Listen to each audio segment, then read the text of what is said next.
రేయ్, పల్లెటూరులో బతికినట్టు టౌన్లో బతకడం కదరా, ఇక్కడ స్టైల్గా ఉండాలి. రోజు జాగింగ్కి వెళ్ళాలి తెలుసా? ఆట చూద్దామేంట్రా? Let's go. అబ్బో, 2-5 రూపాయల బిళ్ళలాగా ఉన్నాయా?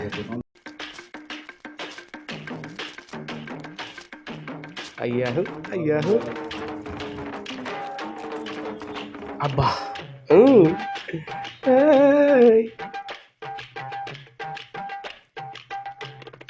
రేయ్, నువ్వు రమ్మంటే రాలేదుగా, చూసావా? ఆరోగ్యానికి ఆరోగ్యం, సౌభాగ్యానికి సౌభాగ్యం.